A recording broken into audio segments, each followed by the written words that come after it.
It runs Linux, guys. Hello, ladies and gentlemen. Welcome to the Zock Gaming Podcast, Episode 3. Joining me, as always, is Donovan of No Clip Gaming Hello. and Josh of Missouri. Well, howdy. Oh my god. We have a pretty nice show planned for you tonight, and we'll start out this episode with what we start out every episode with, which is what have we been playing lately? What have you been playing lately, Josh? Nothing. All right, what have you been playing, Donovan? Well, pretty much as every other PS3 owner currently, I have been playing The Last of Us. Yeah, Oh, it's been man. consuming all my time lately. Oh my god, it's so good. It is so good. I can't even describe it. Like, I am a huge Naughty Dog fan as it is. Like, I love the Crash Bandicoot series. It was one of the first games I ever played. Like, Crash Bandicoot 1 and Crash Bandicoot 2 was the first game I ever got 100% in. Why don't they make games like Crash Bandicoot anymore, where it has like the camera following you like that? That was really cool. I was playing Crash 3 a couple weeks ago, and I miss those games. They should totally reboot Crash Bandicoot. Yeah, dude. Speed? What would you even call it? Like speed platformer? I think Yeah, I don't know, man. I think you would just call that. Yeah, those I mean, I'm pretty sure it's just a platformer, technically speaking. platformers definitely need to make a comeback. There have been a couple of good ones. I know we've argued about Fez before, but I mean, it happens.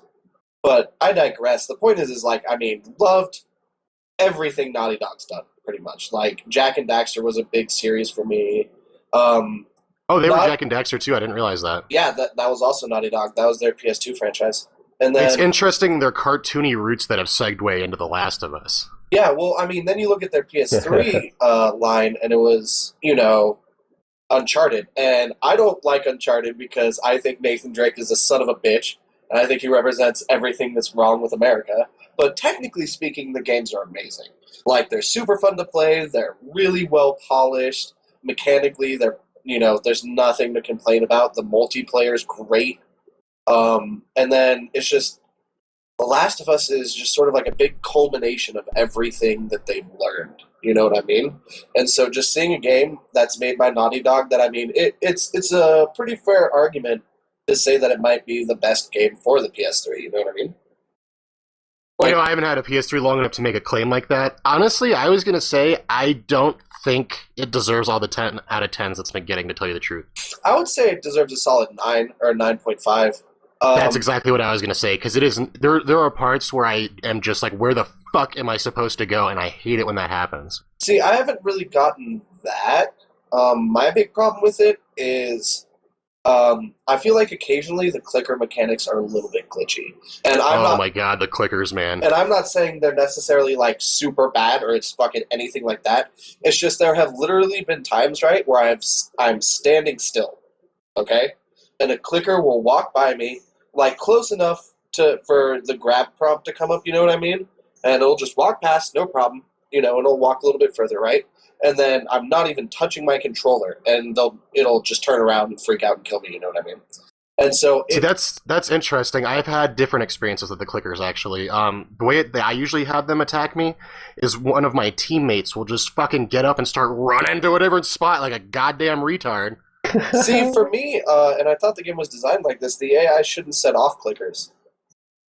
Like, they haven't for me. I've had it happen a couple times now. I've had my AI literally bump into them and not set them off. See, that's always what happens for me, is they bump into them and then they get set off and then the entire room comes after me and I die within like 20 seconds. It's not a true zombie experience unless you have a bunch of people around you making horrible, retarded mistakes. But, I mean, yeah, I wouldn't give it a perfect 10, but I really do feel like, I mean, overall, it is probably the best game on the console. I mean, or at least the most cohesive concept. But one of my big problems with it is, like, maybe I'm just a monster. I'm not necessarily getting all teary-eyed, like everyone's saying. Like, I'm completely spoiler-free. A lot of people say the first 15 minutes, they're, like, on the floor bawling, you know what I mean? And yeah, I was going to say, right at the 15-minute mark is pretty graphic. Yeah, I got nothing. But it could just be my sort of attitude that I take towards it. It's the same thing I sort of take towards Game of Thrones. Is my general attitude for any sort of drama or horror is everybody's going to die. There's going to be, it's bad. There are going to be no survivors. Anybody. Everybody's dead, the end. Well, I don't, wait, you said this is like within the first 15 minutes of the game? Yeah, well, yeah, I mean, How can you build up an attachment to something oh, within it's that short amount amazing. of I'm time? not saying it's not amazing. The one thing that flabbergasts me is how characters that, you'll only see for 10 minutes. I mean, you can even see backstory with them. I mean, the character in this game is really fantastic. But it's just, none of that's really surprising me, but the tension is nuts in that game. Dude, I noticed earlier today I had to take a break because I was grinding my teeth and I didn't really realize it for a couple hours. That's exactly what it's like for me. Like, I'm not even kidding. Like, it all comes back to the clickers. And I feel like this is spoiler free too. The zombies in the game aren't like traditional zombies. It's a fungus sort of deal, you know what I mean? Dude, and headshots don't auto down them, which is difficult. Oh, well, they do if you're using buckshot. Yeah, if you're using a damn shotgun, it's fine. But like with either of those handguns, headshots don't do a damn thing, dude. Yeah, not until you upgrade them a few times. But the point is like they have different stages of the infection. You know what I mean? And stage 3 is called clicker stage. And at this point, the fungus has literally like split their head open and completely covered their face.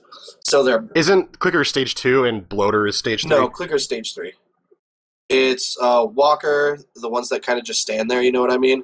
And then there's the runners, the patrol ones. Oh, yeah. And then it's clickers and then bloaters. But yeah, clickers. I just figured I should explain this to Josh and everything. Like, since they can't see, they find you by sound. Like bats. Yeah, like bats. That's exactly how they explain it in the game. And so in the game, you'll get these stealth segments with clickers, like, pretty frequently. And they are long, too, and stressful. Yeah, super long. And it'll only be, like, 3 or 4 clickers. And I literally cannot play a session that has, like, 2 or 3 of those segments in it. Like, after 2 or 3 of them, I have to take a break. Because, like... Dude, I feel like I'm going to have a heart attack. Yeah, literally. It's so tense. And, I mean, it's a compliment. I don't mean it as a negative point for the game at all. Like, I constantly quote Heavy Rain as being amazing because of the atmosphere in that game. You know what I mean? Like, if a game can get you immersed, it's definitely a point. Yeah, but I mean, like, the desperateness and just the complete... Oh, my God, it's just so tense. It's just so bad. And so, dude, and sometimes in the combat too, you run out of ammo and you run out of options, and oh my god. See, I've never really had that problem, but I don't know. I'm generally really good when it comes to combat in games.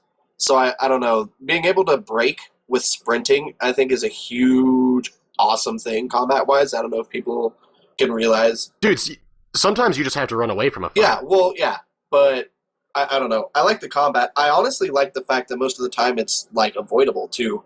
It's not the easiest thing in the world, but, I mean, it's fun. I don't generally go stealth when I play games, but it's, you can do a solid mix of both. You don't necessarily have to go one way or the other all the time, you know what I mean?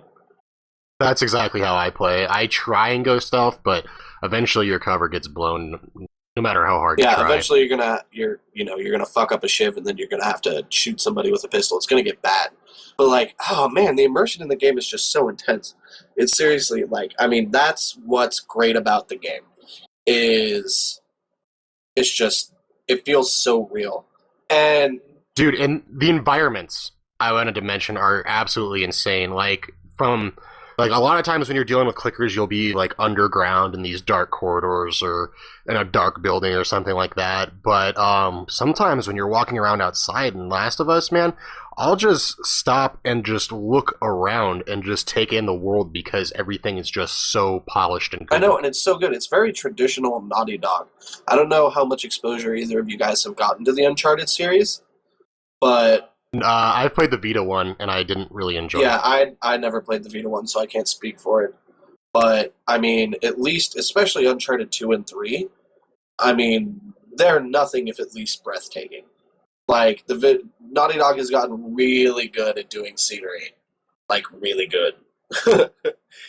And I think they said that it's a 150-person studio, what they said in an interview I saw like yesterday with the two main guys from Naughty Dog. Yeah, I mean, everything about it's great. And I mean, I hear a lot of people throw around the term Game of the Year.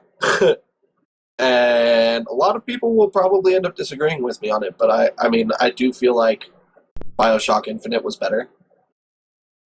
Really? Yeah, I really do. for a lot of reasons. The pacing in The Last of Us is flawless, but I really think I really feel like there could be. It comes back to the whole tension thing. It gets to be too much, and I don't mean it as a bad thing, but I mean I have to take breaks. Like I have to. I can't. It's just too much, man.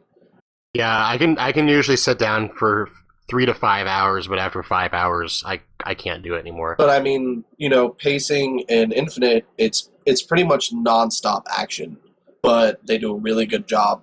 I don't know. They tell the story through you. You get as much out of it as you put in, and I feel what it really comes down to too is the AI, because it's a pretty close race between Elizabeth and Ellie.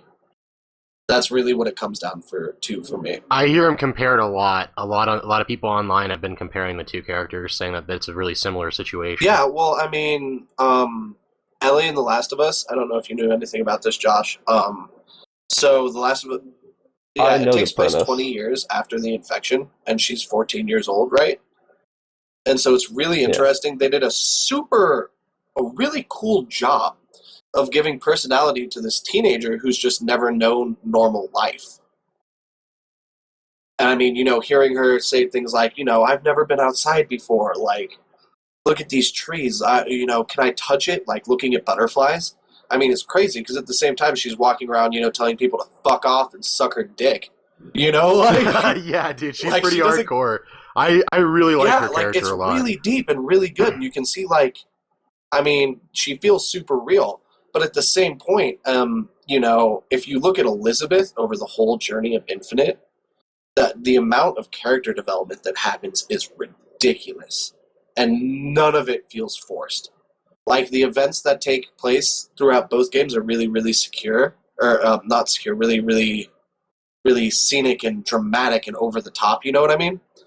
But while Ellie's character progression is really good and really natural, I don't feel it's as drastic as Elizabeth's.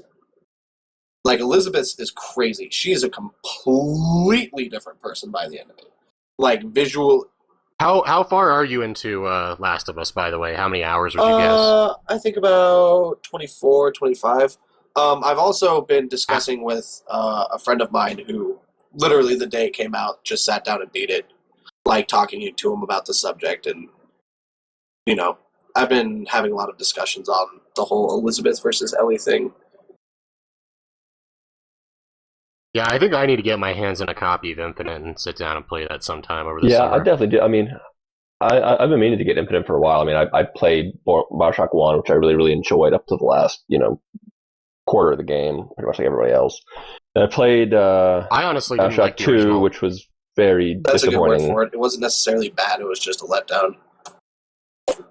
Yeah. I mean, they let you play a Big Daddy, and they somehow made it boring. It's like, you missed. Yeah, that seems like that would be fun. You jumped the shark on that one, eh? But then everybody's been ranting and raving about Infinite, so I've been meaning. I really do, and I've told a lot of people. I'm surprised how many people I know who haven't actually played it. Like, I cannot give enough stars to Infinite. I really do mean it, and I give just about as many to The Last of Us 2. I just feel like probably people are just hesitant because of the really bizarre track record they've set with the previous two games. But you have to realize, how long was Infinite in production for? I mean, we're... Oh man, it was like 4 to 5. Yeah, it was 5 or 6 years. And literally halfway through, they completely scrapped Elizabeth because they couldn't get her to work. And then they ended up bringing her back, and just, that's what the last year and a half ended up being, was literally them on Elizabeth.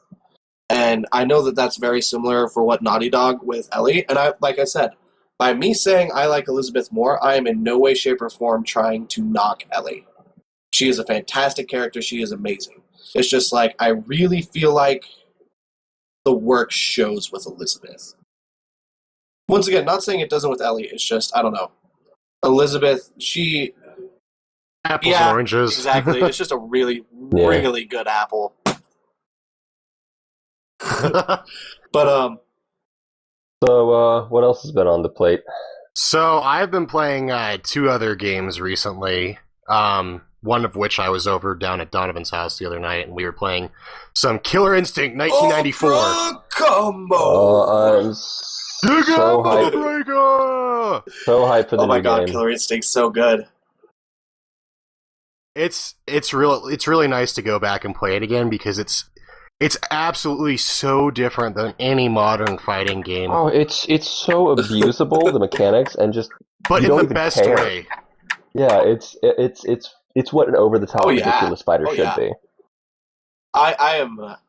And, I was doing some research on it because I'm about to do a review for my YouTube page. Shameless plug. There actually is a plot to Killer Instinct. Serious? Yeah, apparently it was mentioned in the instruction manual. It's like there's like some kind of corporation and a fighting tournament, and yeah, it's. Where does not Goro fit into that? The two-headed Cyclops guy. Yeah, Idol. I just like calling him not Goro. What about Spinal? I mean, what corporation's like, you know what, we need to hire an ancient sentient skeletal warrior. Like, let's get some skeletons running around. I'm opening the Wikipedia page right now and taking a look. Man-made of fire sounds perfect. He matches the man-made of ice. Like, are you guys ready for this? I bet Riptor was an AA hire. I'm so ready for this. Check this out. Ultratech is a very powerful mega corporation, and titles which in a future setting have replaced all governments. Organized a tournament called Killer Instinct, along with regular participants. Experimental creatures created by Ultratech also fight in the tournament so their strength can be tested. Ultratech discovers the technology that bridges between dimensions and releases a two-headed, one-eye satyr monster called Idol from a dimensional prison. That's the plot, apparently, to Killer Instinct. Wait. Idol's supposed to be a satyr? Yeah. I guess he does have furry legs and hooves, but that's it. So, yep. Oh, There's the plot to Killer Instinct. It sounds like M. Night Shyamalan. Done and done. That's the... Just pure genius all front to finish. That's... Such that's character the twist. development. The dimension he was trapped in was UltraCorp. That's the twist. God, I wonder if they're going to try and pull off a plot for the new one. Hope not. Killer Instinct story mode. I don't know. I mean, it worked for Mortal Kombat. To be fair, Mortal Kombat was all, like humanoid fighters. I mean... And it had enough of a plot to make 2 fucking movies, so... Yeah. I mean, really, the plot of Mortal Kombat is just look at how bad of a god he is. That's what... He is completely useless at defending his realm that was his, that he was assigned to. It's like, you are just completely incompetent. He's just not getting high. I saw. Can't see He's shit the worst past this guy. rice patty hat. What the fuck? Oh, man. Go back to Vietnam. Everything's down there's burning and other realms are invading. Sorry, guys. I was baked and took a nap. Oh, you wanted help. I thought you said you wanted kelp. Like, what?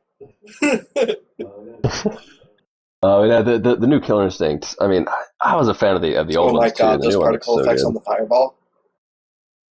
On the totally not. Oh man, yeah. It looks like. I never thought an announcer would upstage the Unreal Tournament announcer. When he does Ultra Combo, oh my god. Oh, it's so good. Dude, yeah, it sounds like his head's about to explode.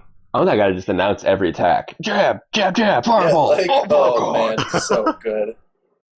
Oh, I can't wait. I wonder what the actual guy who does that voice sounds like. Like, do you think he walks into McDonald's and he's like, number 1, no pickles.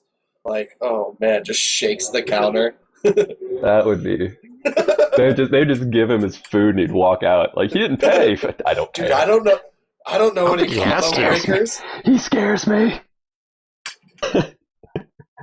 That guy plays Orchid. He knows the infinite. Oh god. Alright, so the other game I've been playing lately is Sound Shapes. Have either of you guys heard of or played this game? Never even heard of that. It's it's a game on the PSN. It's also for the Vita. It's crossplay between PS3 and the Vita. I beat the I beat the Vita version, but now that I have a PS3, when I need to take a break from Last of Us, I've been messing around with this game. So basically, what it is it's a side-scrolling platformer, but it also has an engine in the game to create your own levels and stuff. But the main twist with this game is all the coins or whatever you pick up add to the music that's playing on the level, and like it has like Beck did like 4 songs for it, like Deadmau5 did a couple songs for it, and like the music evolves as you pick up these coins and progress through the levels. It's really, really cool. It's really satisfying. Does the music have any effect on anything else? Because you said it's called sound shape, so I figured. I mean, other than sounding cool. Oh, that's pretty cool though. Yeah, it's pretty neat. You're like this like little like circular glob, and like you can like stick to certain things. Like, it's cool. I don't know if you've ever played Lumines, but that kind of sounds like one of the big draws of Lumines. Lumines was a PSP launch title, and they made a Vita version for it too. But it's a puzzle game. Think kind of like Lumines is probably the most or biggest claim to fame is that it was used to homebrew PSPs. Yeah, it's fucking. It's a puzzle game. Think like Tetris, right? Except you only get square blocks, like 2x2s, and the way that you do it is you clear spaces. There's a little bar that scrolls across the screen sideways, like right to left or left to right, something like that, right? And whenever you make squares, it'll pass through and erase the squares, regardless of how big they are, is how many points you get, because each level has like 2 colors in it. But depending on like you moving blocks and rotating blocks and creating squares and then getting cleared and getting combos, like the music will change based on that. Like every. That's kind of neat. That's a cool way to do a puzzle game, to have the music. Yeah, change and as you get enough points too, the levels will like evolve and change colors, and the music will change and change songs and things like that. It's pretty good. I like games that have music integrated into it. Oh, it seems I'm a big fan of rhythmic or music games. I was gonna say, it seems like the type of game, like the non-rock band style music game, is starting to be what we'll see as music games from now on. So they can do some really cool stuff with that. I mean, there's it's a pretty old game at this point. It's a little indie game free to play called Synacia, I believe, where everything's all about music and colors. And basically, you run around in it's a 3D sort of isometric with trippy little graphics. And you run around and you basically match the beat. You move around with one hand, and then you have 3 keys for your other hand. It's a keyboard game, and you match the beat. And as you match the beat, you shoot out attacks to the enemies. I think as you get longer combos, your attacks get bigger and bigger. Oh, that sounds like a lot of fun. It is really cool. I'd definitely recommend looking it up. Unfortunately, the actual soundtrack is relatively limited because it was made by like a few dudes. Well, I mean, AudioSurf is always there too. AudioSurf is amazing. That's like the best $5 you can spend. Boy, I was just about to bring that up. That's what I wanted to talk about. AudioSurf has the advantage of being able to read your own music and pretty much figure out the tempo and the crescendos and all that. So much dubstep. All dubstep and anime songs. Oh, dude. I always do like funk and Motown. You don't even know, dude. Really? That's funny. I've done so much Sam Cooke. Sounds like the soundtrack to Animal House. I've always found that I like hip hop because it makes it like go in really crazy dude. waves. Rat-a-tat, it's really cool. The hip hop remixes Volume 2 with like Biggie Smalls. That must be awesome. So good. Oh man. Pretty much all the Rat-a-tat albums are really awesome. Well, speaking of, there's also I love Rat-a-tat. There's Osu is great. Oh man. I actually picked that game up a few weeks ago. Osu's ridiculous though. Like that game's really fun. It's kind of hard. It's really hard, but. Speaking of games with learning curves, I've never played those. I've never played any of the what are they called? Owen Dons or the cheerleading ones that were on like PSP and whatnot. Yeah, I didn't play any of those either. It pretty much apparently plays a lot like that. It's where it takes its biggest inspirations from. Yeah, Osu's nuts. Right. Project Diva. Yeah, that kind of stuff. I actually kind of want to order the import version of that for the Vita. It actually looks pretty cool. I have to admit, I do too, but I don't own a Vita. They're Buy pretty one. good, dude, They're pretty honestly. dope. And my advice is, if you ever plan on getting like a PS3 or PS4, then it's definitely worth it. Like PlayStation Plus, if you have a Vita, is the best deal ever because you get free Vita games with it too, not just PS3. If you can afford a giant Yeah, memory or card, don't at mind least. having like 1 to 2 games on it at a time. You know, I did find one problem with that PS Plus with the Vita, though, is I don't have the 3G version. Me too. I only have I the don't have any Wi-Fi problem with version. it. And if there's no Wi-Fi, you can't play the PS Plus games. Oh, really? Oh. Yeah, because it has to contact Mothership to make sure your account's still active. So, yeah, I like loaded up my game with all these PS Plus games and went out to work one day and there was no internet, and all of a sudden I don't have anything to do See, I for like think a I've couple never hours. noticed that because when I'm using the PlayStation Plus games, I'm in my house. Because if I'm somewhere else, it's pretty much I'm playing the PS1 games on it. I'm just using it to run like Final Fantasy VII and Chrono Cross, stuff like that.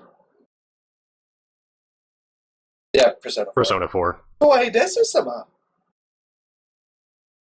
Goo So goo. good. All right. So we are recording on June 20th today, and Microsoft. Well, actually, it was on the 19th they announced this, but Microsoft announced today that they are removing all the DRM, the check-ins. You can now play used games on the console. The Xbox 180. Welcome to Microsoft, where our business is backpedaling. Well, So gamers won, right, guys? We won. Yeah, we protested. almost. We won. why is everybody still upset about this? Oh wait, because they realized that they made it Yeah, worse. I mean, you guys know where I stand on this whole side of the argument, but easily the best feature the one had going for it was the family thing. Hands down, So without a doubt. It may have killed this. I don't know, man, because like, especially since we did our last podcast a week ago, it's been on my mind a whole lot about the whole family sharing thing, Such and more an so, awesome idea. I was starting to think Xbox One is probably actually the way to go because the family sharing thing. I mean, between like me and Josh alone, like we would own half the games for the console. It'd be pretty good. Yeah, and it allows you can go halvesies on a game. You could split the cost with a friend and you could both play it. Great for multiplayer games, for the little two-player co-op games. It was an amazing idea. I really felt that it was really under promoted. Well, Microsoft never talked about it really, and that was the biggest problem. Is communication. Like at E3, they should have been just completely. If I were them, I'd just been like, check this out. If you have 10 friends, you guys can each buy one game, and all of a sudden you'll have 10 fucking games. You win. Xbox One. Yeah, I mean they really screwed up E3 just with their talking points. They were just like, no, the DRM's not so bad, but they never really told you why it wasn't so bad, because they didn't tell you about all these cool features that it enables. Did they just forget? I don't Microsoft's know. PR is terribad at best, in my opinion. Oh, every game company these days seems to have horrible PR. It's just, I don't know, maybe it's just, maybe they need to hire more charismatic people.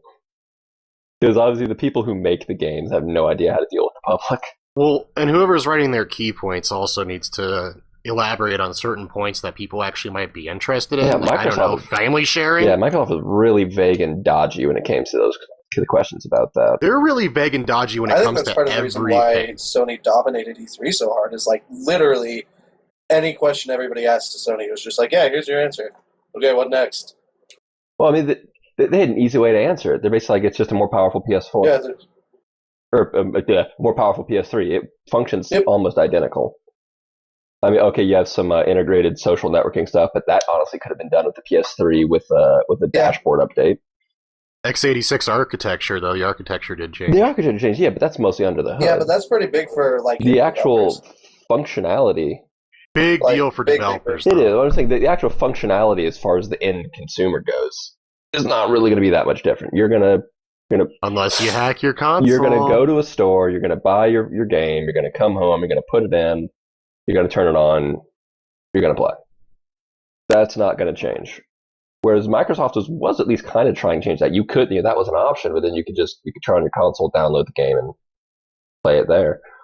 And now that's probably pretty much not an option anymore. I mean, I guess they're going to have digital downloads, but it's not going to be as stable of a market because they're not going to have the platform. They said that Because before the system was is you'd get your game, you'd install it on your account, and then you'd have access to it through the cloud anywhere you log in on your name.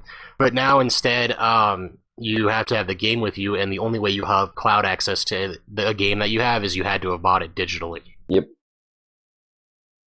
Which, So yeah, I mean, you can still install your games physically, so, reduce loading time, reduce wear and tear on the optical drives. That's still available, but basically it's absolutely no different than how the Xbox 360 functions. yeah, I don't know. In a lot of people's eyes online, from what I've seen, everyone's rejoicing, saying it steps forward. Yet they're still buying the PS4 because everyone's turned into a PS4 fanboy online nowadays. Oh yeah, like, there was a friend of mine was trolling around NeoGAF, and someone posted a thread of Microsoft just announced this. Are you going to buy a PS4 now? And probably a good 85 to 90% of the thread was just nope. And a lot of it was just like people hold a grudge, like by announcing that this was going to happen, not even having done it yet. People got angry at Microsoft on a personal level, and now they're like, okay, sorry, you know what? We hear you guys. We'll change it. We won't do it that way. People are like, no, fuck you anyways. You vaguely threatened you might have done this, so you are forever. I don't think that's entirely why it is. I think people took it personally because Microsoft presented it personally. I don't know if you followed any of the Microsoft Twitter the past 2 weeks since E3, but I mean, Microsoft has been slapping people in the face. Literally, when confronted directly about the fact that they were only planning on having cloud servers in 21 countries, right?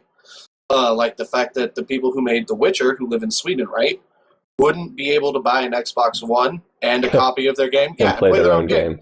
You know what I mean? And Microsoft's answer to this whole thing, and this is verbatim. You can go look it up at the Twitter. I swear to God.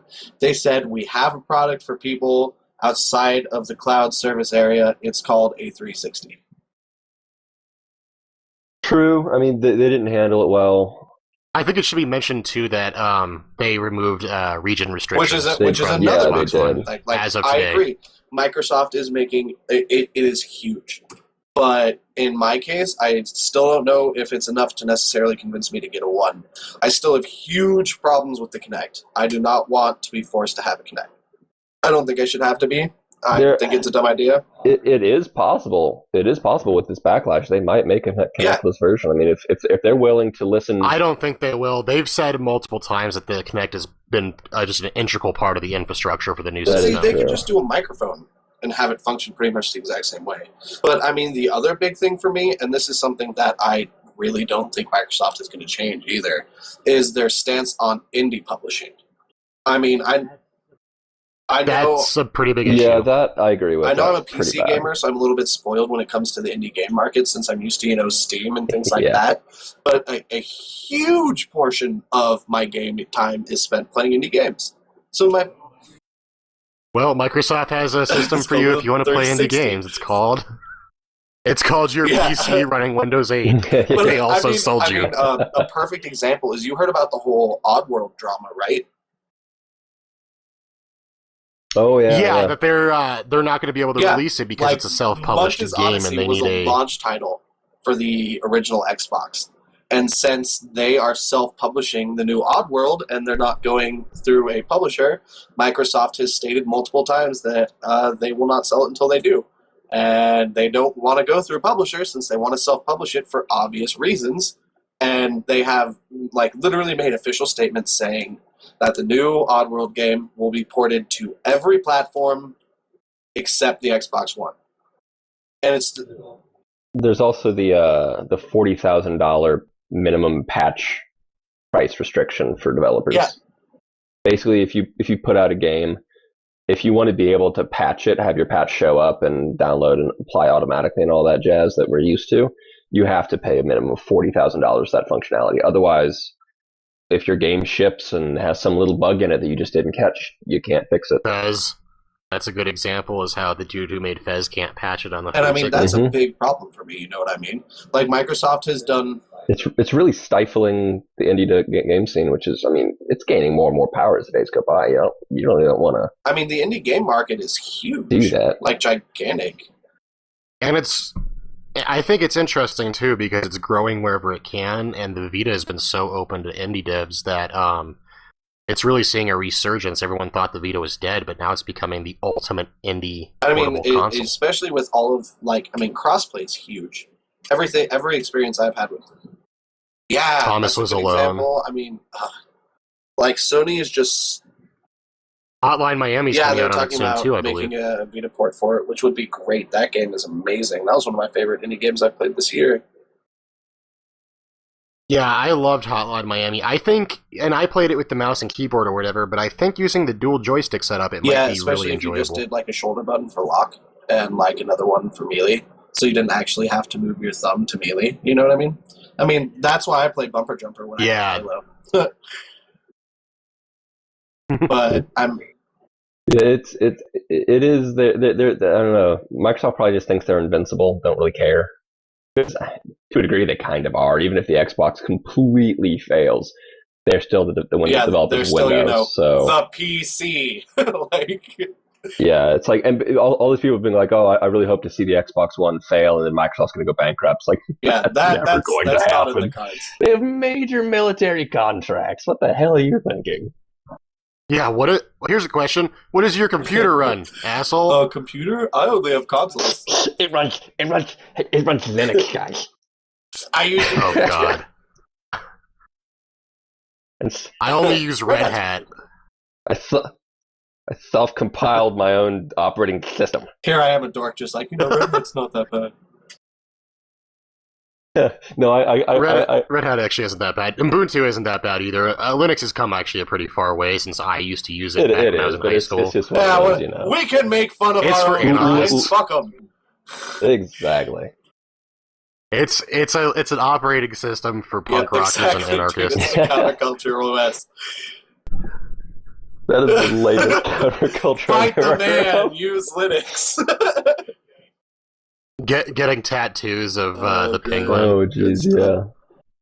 But yeah, the indie game market's only going to get bigger. I mean, it's kind of oddly paralleling the music scene. Oh, well, yeah. What major record labels losing a lot of power because the power of the internet. You can just throw your album up on a website, and as long as you can pay for the server costs, you can have people download it. Oh, dude, well, you guys know I sell my music. Yeah, I am a musician. For everyone listening that does not know. But yeah, like there's services like Bandcamp where you can just upload an album to it, and then you can see. I use the pay what you want model for all of my music because I don't really like to charge for my music for a lot of my own reasons. But yeah, it's great. I mean, they take like 30% of what you make on each sale, but I mean, that's really not that bad considering iTunes takes 51%, and if you were actually signed to a record label, they'd probably take about 80%. Yeah, I mean, the whole pay what you want is one of the great things of flexibility, because when you give people the freedom to choose, they often choose to be more generous. Like, wasn't it the first Humble Bundle that ever did that whole, pay what you want and like half the proceeds go to charity anyway? Service is amazing. And that was THQ, right? I think this was the very first one. Yeah, the first one that was on the internet. The guys who was all indie, yeah.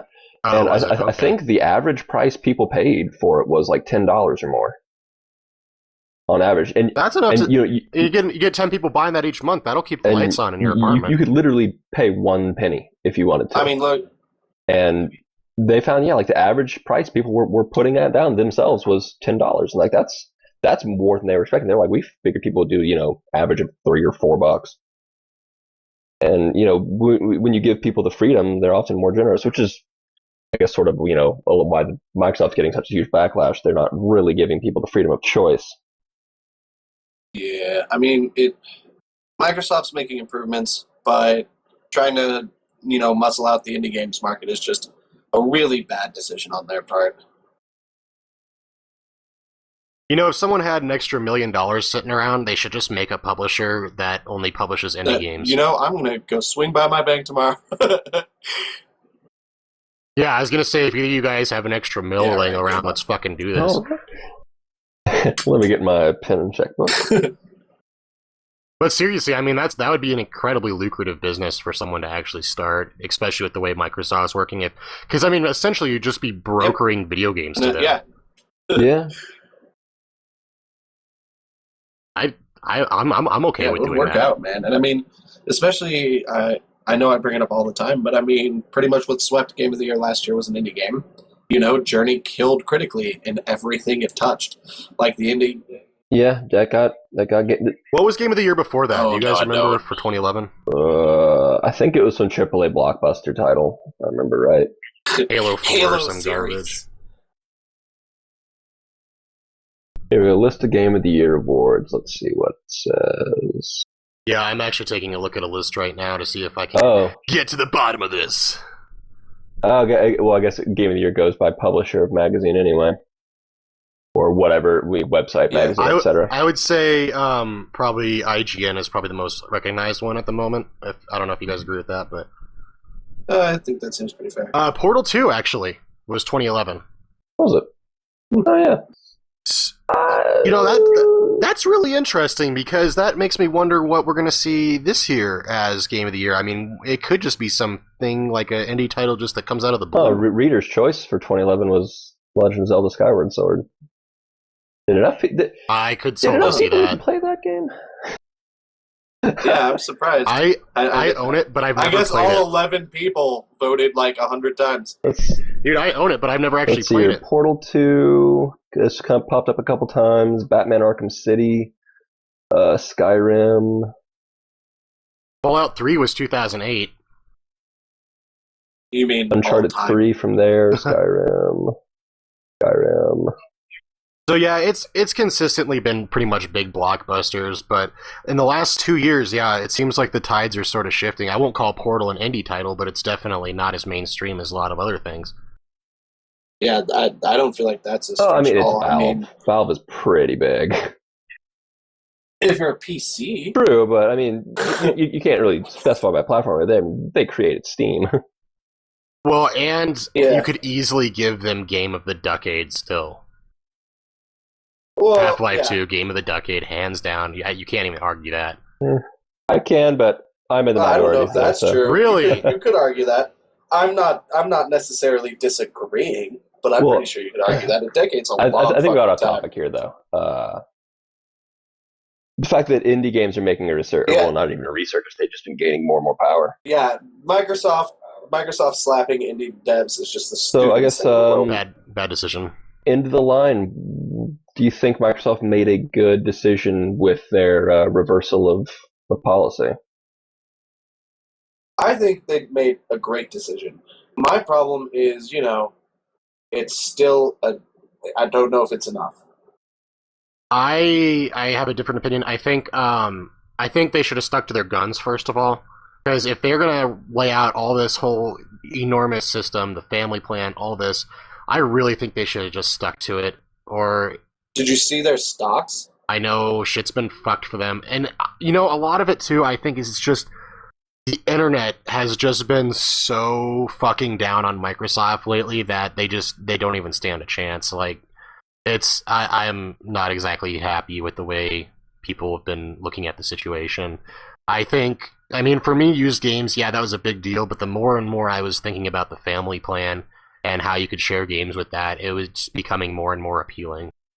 I have to agree with Jay. I think I really think they should have stuck to their guns. They probably should have started coming out and being a lot more straightforward with what, the price of. If you look at the DRM as sort of a price of admission, they should have shown you what you were buying. And instead of ripping out their basically the entire cloud system, I mean, God, imagine being one of the developers for that kind of stuff. And they're just like, oh, sorry, we can't use it anymore. People are mad on the internet. That would have been pretty hard, pretty soul crushing. But I really think they should have done that because there's so much potential, especially, basically turning it into giving it like a Steam-like environment where everything's digital. The sharing thing we've covered a bunch is an amazing idea in my opinion. But and a lot of people have been saying, well, what happens in 15 years? Do they just shut down the servers? No, they just release a patch that makes all the games able to play without the servers. That's obviously what they would do. That's easy way to they're do not it. a bunch.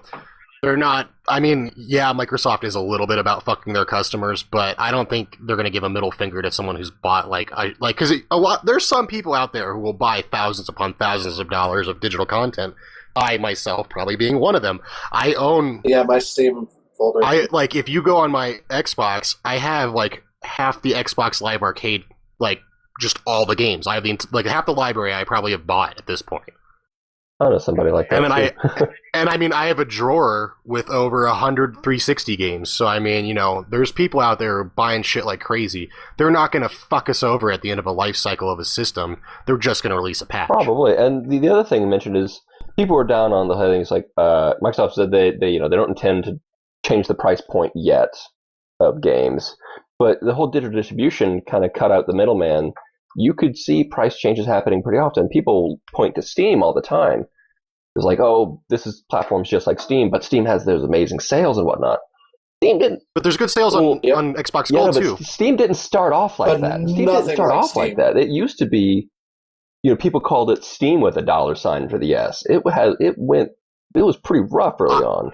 I remember back in high school, everyone I knew fucking hated Steam. And they got their shit together and they started putting out these amazing deals. It just takes time. The real turning point was when Half-Life 2 came out, is they really started getting Steam together and shit started getting a lot better once Half-Life 2 came out. And then the Source engine, and basically it's been all sunshine and unicorn. Smooth sailing from there. But it's like... But see, that's the thing, is Microsoft's seen the post. They understand...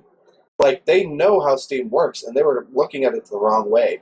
They were assuming people like Steam because it meant direct access. They weren't looking at it as people like Steam because it was a way to get cheap games, and it was a way to get indie games that couldn't get anywhere else. That's not how the Microsoft indie game thing, definitely not. But the cheap thing, they've already kind of started doing stuff like that. They've been doing some Xbox Live sales. I mean, what was it, not too long ago?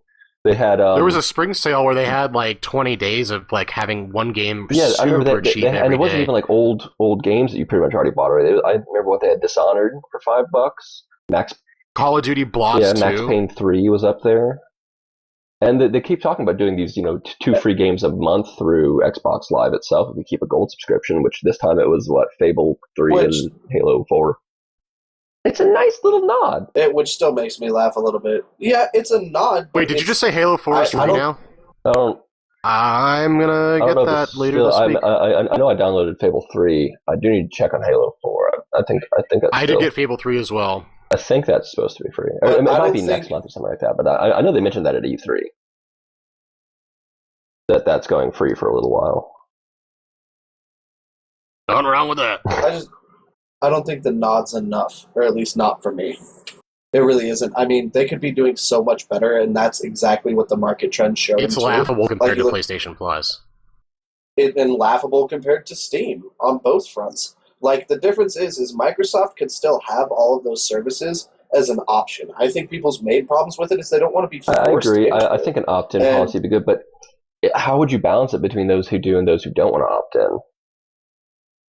It'd be kind of hard because the whole idea behind the infrastructure they wanted is that everybody's on board. Was that very much like why the Kinect is a forced peripheral, because they want that to be a stable environment for developers to be able to use to its fullest extent.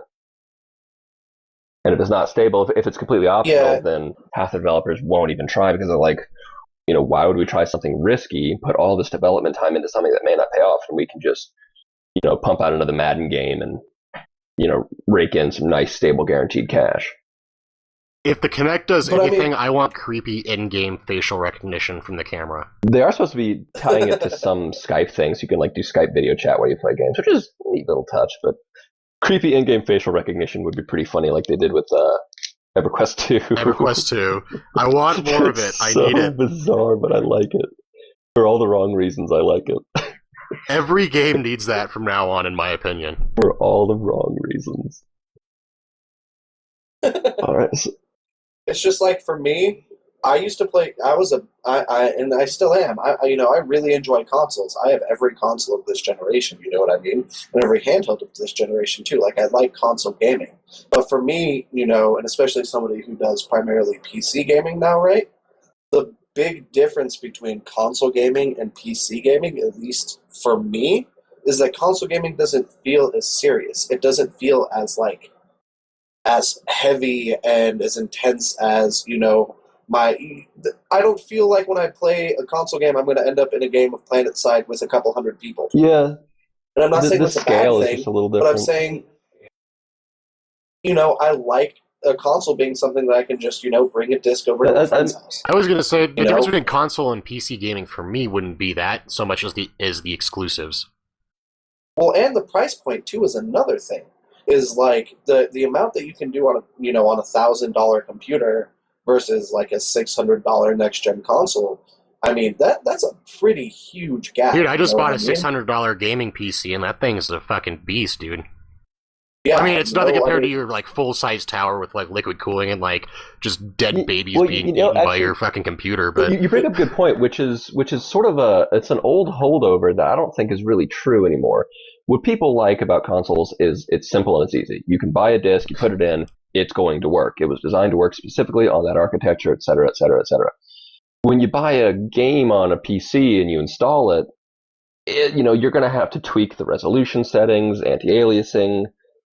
I love being able to do that. To a lot of people, that's really intimidating. They're not tech savvy people. They just want to play games. That's true. What's anti-aliasing? Yeah, also the other problem is people are like, oh, I can buy a console. I could spend $400 on a console now and keep playing games for the next few years. If I buy a computer, I have to spend like $1,000 minimum just to get something that can play anything. See, the point of entry is completely changed now. And then like, PCs upgrading it to keep up. It's like it's not nearly as bad as it used to be. Technology moves. You might have to buy a new video card. It's like technology moves fast, but I think that whole PC games PCs are more expensive and stuff like that. It's a little bit, but not. That's sort of the outdated argument. I mean, if you're trying to game on a Mac, maybe, but if you're just gaming on a standard ass Windows PC, I mean, that argument's really outdated. It holds a little water still, but it's draining pretty rapidly. Yeah, it's not as big as a point, but I still think because. I mean, and the whole constant internet connection. Internet is a huge thing with PC gaming. Like, huge, huge, huge. Like, I mean, I know, multiplayer is a big thing on consoles and all that. But, I mean, like, it always has been. I remember playing Warcraft 2 multiplayer back on Dude, I used to play Command & Conquer Red Alert online. And it's just like, I don't really necessarily think people are comfortable with a console like that. You know what I mean? I think there's a lot of cool implications with it. Like, I read an article today on IGN where the people who were making Final Fantasy 15 were talking about how it was crazy for them because they were developing the game with DirectX 11. They're like, we've never been able to do something like that before. It's crazy. I mean, they talked about how the game, like, in development won't necessarily look as good as it will on the console. Like, it'll look really close, but it's just like they have so much more development options with the new technology. Especially the x86 architecture. Yeah, they're talking about if there was enough interest for it, that they might even consider doing a PC port. You know what I mean? Well, Final Fantasy VII saw a PC port. I actually have the PC version of Final Fantasy VII. Yeah, I mean, it really depends on how close consoles are going to be willing to be to the PC. You know what I mean? Because those are some big differences in people's mind. And I mean, those are big differences in my mind, too. They are, but at the same time, the PC is the thing that's always changing. These games that you play on console are developed on a PC and then made to work on that architecture. So, but now they have the same architecture. Yeah, but for how long? Yeah. The PS4 is going to stay the exact same thing, and in 3 years' time, maybe some new breakthrough's going to happen, and suddenly this is the new big thing for PC gaming, and the PS4 is not going to be able to emulate. It's just it's unpredictable, but at the same time, I mean that's always been the thing about PC gaming, though, is it does change quicker. You're always going to have better graphics on a PC if you can spend the money. Consoles are just nice and stable and easy. I can definitely see consoles moving over to a iOS / Android architecture in the future, and maybe the next console cycle or something like that. Like, we'll just be seeing $100 systems that run on the Android architecture and possibly just run games through a cloud or something. Yeah, well, it'll be interesting to see what happens with the Steam box. Yeah, and the Steam box. I mean, it'll be interesting because the more competition on the market, the better, I think. Yeah, I always think a healthy competition is really good for a market. It forces innovation. Keeps prices down. Normally has good effect. Yeah, it gets prices down. It's good stuff. Yeah, it'd be real fun if we could get everybody over here one day and buy an Ouya and just fucking tackle that. Dude, ROM out. I mean, honestly, the one big thing I want to see from PCs and from consoles is crossplay, dude. I want to be able to play games on my PC with somebody on a console so badly. Yeah, that'd be like cross-system, like multiplayer. What I wouldn't pay to That be is able the to play dream. Borderlands 2 with my roommate on his Xbox. Yeah. Like, oh, man. Oh, dude, yeah, because that dude, like, not only could you play with him, you could play with me and Josh, Yep. too. I know, it would be amazing, you know what I mean? Like, that's what I really want to see. But that'll you know? never happen because that's a big part of, the sell. I know, don't remind me. Don't crush my And then again, butterfly. I don't know. With Windows 8 functionality with the Xbone, maybe we will start seeing some cross things like that. I mean, there already was a couple games that were PC and Xbox 360. You could do the same thing. Have The they only one that I commented can much think of is about how? Battlefield. Have they commented much about how the Xbox One works with Not Windows really, 8? no. Not as far as I've seen, anyway. So we're probably just expecting the same features that the Xbox 360 had, where it's just like, you can play a video from your computer as long as it's an AVI. Oh no! I mean, they keep talking about the Xbone. They want it to be the your entertainment hub, and it's All in going to one. be. I imagine it's going to be fairly well integrated with Windows 8. If it doesn't have mass amounts of porn, I'm not sold. Oh, speaking of porn, did you hear that? Oculus Rift porn game. The erotic adventure for the Oculus Rift? I actually read a huge article about that this morning before I went to bed. Oh, yeah, before you went to bed. Wink, wink, nudge, nudge. Oh, man, it's going to be so crazy. Oh, man. I mean, I digress, but that shit's so fun. Yeah. I don't even care. Oculus Rift plus porn, that's going to be... I mean, is it going to be like 3D chicks or like... Suck my dick, Google Glass. You guys don't want to run porn, but here over at the Rift, we're all for it. We're hard for it. I just said, suck my dick, Google Glass, loading dicksuck.exe. What? Oh, no! Think this through. Poundtown.dil. I mean, people were making that joke when HD TVs are coming out. It's like, man, do you really want to see porn in that high definition? Yeah, I do. They look at you like, I feel like I have ooze on me. Ooh. It's only good pornography if I can taste it. So they look at the girl man. like, man, she really needs to do some deep pore cleansing. That's, oh my god, what am I thinking of? Oh, that complexion. She needs to exfoliate. Damn, girl, you need to exfoliate. You get your skin in check, girl. Yeah, but anyway. So yeah, we'll just close this with the future of porn looks awesome. Through video games. Yep, that's the obvious answer. Is there anything else that we haven't covered with the Xbox One news? I think we pretty much tapped that one out. We'll definitely keep an eye on them, what they start announcing, because they probably got a lot more backlash online than they expected even from this announcement. So we'll see what they do. Well, I noticed I subscribe to several YouTube like gaming. I don't know, I don't want to call them celebrities, but the more famous guys that. Yeah, personalities, dude. Just say personalities. Yeah, YouTube personalities. That's a polite way to say you douchebag that talk too much. Oh wait. Yeah, I have. You dick! I don't care if you live in Missouri. I resemble. We all remark. do now.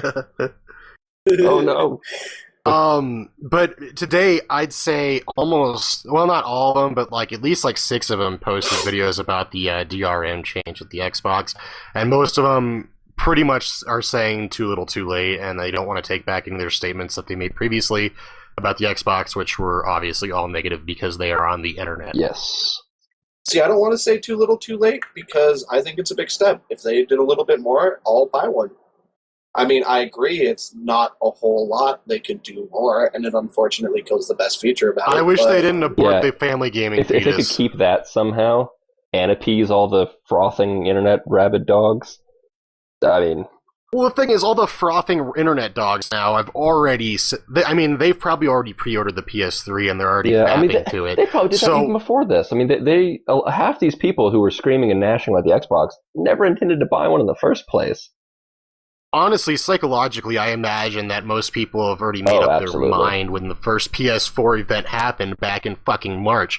And now they're just kind of like going along with what they were thinking before, and repeating all this mindless internet garbage and just fucking copying everybody else. Like the image macros. Oh yeah, and all the GIF files of yeah. fucking the head of Sony fucking blowing up Xbox and shit. I mean, I will admit that fucking Xbox did fuck up a little bit, but I mean, the biggest problem was they didn't really mention their biggest fucking feature, and that fucking killed them. Absolutely. Because if they had actually talked about the family sharing plan, it's like, hey, by the way, if your friend buys a game, you have it too. If you That's if you all buy a that could have been the multiplayer entire game, conference, and it would have sold a million yeah, they fucking could be like, hey, copies. you know that one game that you bought that you really wish your friend would come over and play with you, but he moves 2 states away? Don't worry. He doesn't have to buy the game, and you can still play together online. Dude, yeah, Family it's like, sharing, bringing gamers together. remember that time when your friend was skeptical about Borderlands and they wouldn't try it? Well, you could play with them and they'll try it, and then you guys can play through the entire fucking game together. Like, And only one of you has to buy it. yeah. Oh my god. Dude, yeah, because, like, imagine, like, because, like, I would definitely pick up the new Forza day one, no problem. And, like, we could race together later that day. I mean, actually, all the servers will probably be down for about a week because it's a new system launch, but after the Yeah, servers are up yeah, again, yeah. we could totally play for only $60. Oh yeah. Yeah, I mean, they really definitely needed to have mentioned that point more than once in passing. I mean, it really is a huge, was a huge selling factor for them. Really, yeah. I mean, that was the main selling factor of me when I heard about that. Yeah, I that. thought of a friend of mine, and I'm like, this is exactly the system that we've always wanted. I'm going to buy this console. Dude, yeah, Now I that was it's gone, I was in the I'm just like, Xbox One camp too because of that. now I'm like, I don't think I'm going to buy it anymore. Forza. I'm probably gonna buy it. I don't know, you guys. Well, I'm not definitely not going to buy it on launch. Yeah, I mean, If this is basically just going to be a souped up 360. Honestly, I'm thinking about buying both at launch. It's gonna be bad, but I'm probably going to get a PS4 at launch, but I'm going to end up getting a One, I bet. I don't know. Well, we'll have to. I mean, you know, obviously they're not going to launch for a while. Microsoft has plenty of time to try to play damage control, and Sony has plenty of time to continue shooting itself in the foot, which I think segues nicely into The Break update? the thing I wanted to mention about Sony. Break what is it? update. Patch 4.45, I believe, was the. Yeah, speaking of Sony having ample time to shoot themselves in the foot and destroy all goodwill they gained from E3, they recently released a patch coinciding with the launch of Last of Us, which already baffles me. Why would you launch a major system update on the same day one of your most anticipated games of the year comes out? But anyway. I mean, how often do system updates fuck up, or just any update? I mean, it's just never usually tested not enough, it seems like. that bad. Well, I mean, usually don't fuck up this badly, though. Because this has the potential to completely destroy your console.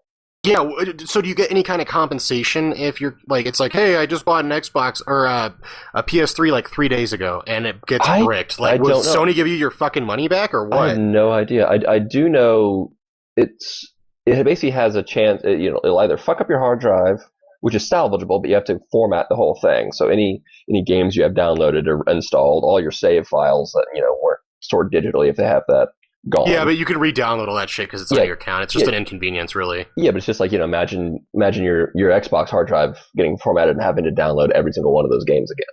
Well, considering the save slots I have on some of my games, I'd probably have a heart attack. Yeah, and then, of course, that's one scenario.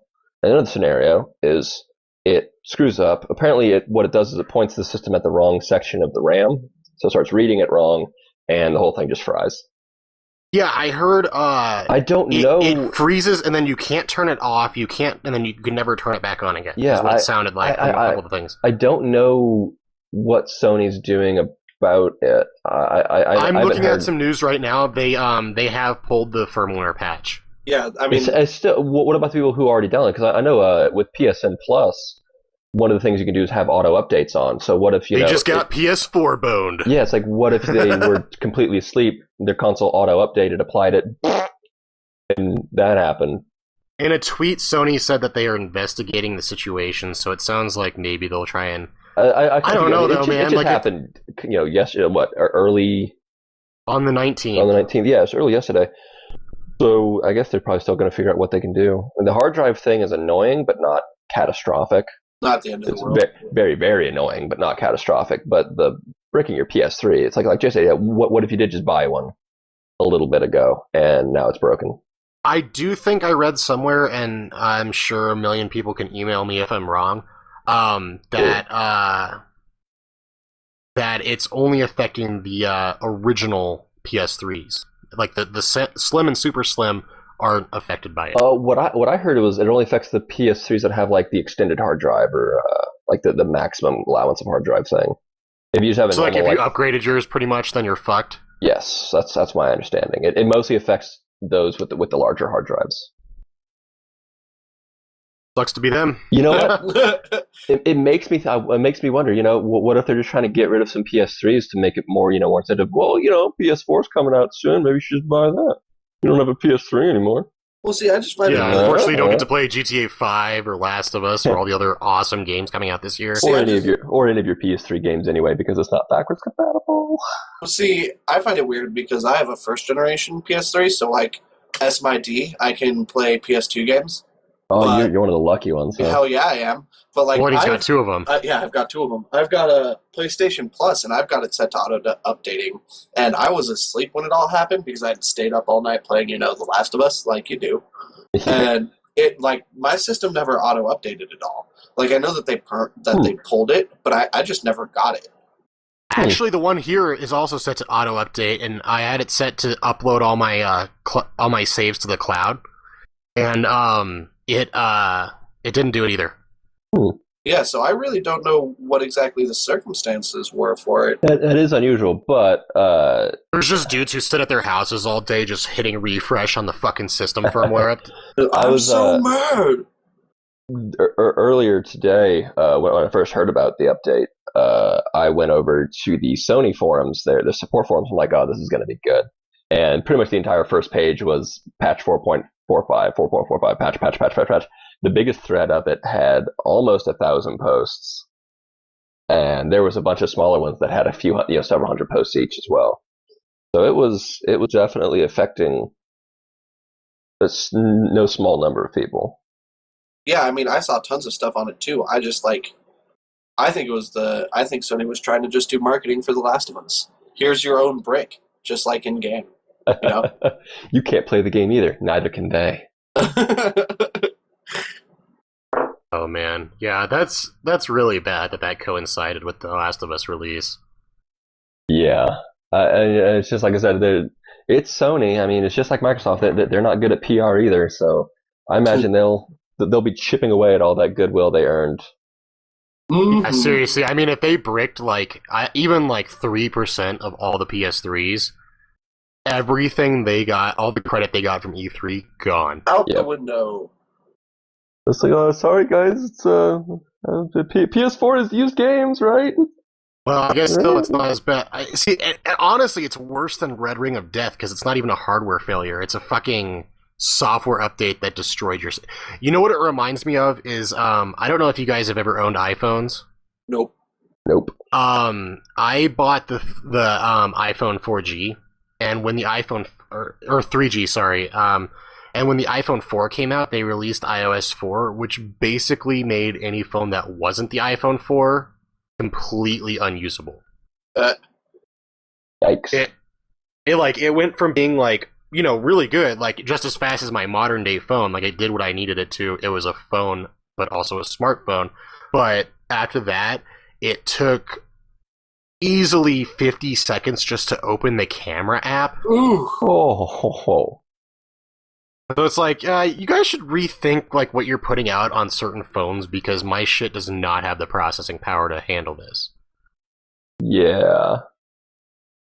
It's for PS3, it's probably somehow the PS4 day one update dripped into the PS3 servers and went out as a firmware patch or some shit. Yeah, I don't know. It's there's definitely been a lot of stuff out there that makes you wonder. It's how did this make it past testing? Well, yeah, I mean, what do they do? Test it on one PS3 that just came out 3 days ago or something like that? Just Miyamoto in his basement, just that's okay, ship it out. Or yeah, they basically just they just buy a normal one, completely out of the box, say middle of the road model. It works on this thing, good enough. This is what everybody has, right? Yeah, everybody has the newest PS3 in their house, right? I mean, there's no slim or original. There's only the super slim model, right? Those all broke already. They don't work at all. I mean, admittingly, mine sounds like a 747 getting ready to take off, but it still works fine. Dude, and the Wi-Fi on those originals. I was mentioning this to Donovan the so other day. bad. Oh my god. I think it's wireless B. Ooh, Not G or N, but B. That is terrible. Because I was trying to download some games and it was literally going at like 1 megabyte per like 50 seconds. Oh man, that's rough. Yeah, I mean, I don't have the fastest internet, but Donovan has like the fastest internet, but I have okay internet, and like I was trying to download a couple games overnight, and it only got like 1,500 megs while I was asleep for like 7 hours. Yeah, it's pretty bad, dude. Like, it's no joke. A lot of the time, if I don't have my PS3 directly plugged into my router, I'll just not update shit because it'll take a day and a half to do like a 15 meg patch. Yeah, dude, it's pretty bad. I think honestly, the Wii has a better Wi-Fi chip than the original PS3 does. Oh, I'm pretty sure it does too. That's horrible because the Wii's Wi-Fi is terrible. Hey, man, it can't play DVDs, but you can watch Netflix. Woo! In standard definition. Yeah. Quiet now, quiet. Who has that HD stuff anyways? What are you talking about? We like Betamax. Yes. Still better than VHS if you're running Betamax. Well, I guess pretty much. I just want the internet to go back to the same environment where it was, where everybody just hated everything. Yeah, I mean, I can agree. I think the Xbox hate is a little strong. Like, admittingly, I'm kind of in that camp, but especially this whole, well, nobody cares, Microsoft. I care. I mean, I think it's a pretty big statement, you know? But, yeah. I mean, in a sense, I can also see why people are saying it's too little too late. I just think they're going about it the wrong way. I mean, people are mad, but at the same time, I mean, like, did they not watch their press conference? Xbox One has some fucking awesome exclusives. Like, I am looking for a reason to buy this goddamn console. Yeah, it's true. And PlayStation 4 didn't really have any exclusives. They had a couple, but everything else was cross-platform. A lot of multi-platform. Yeah.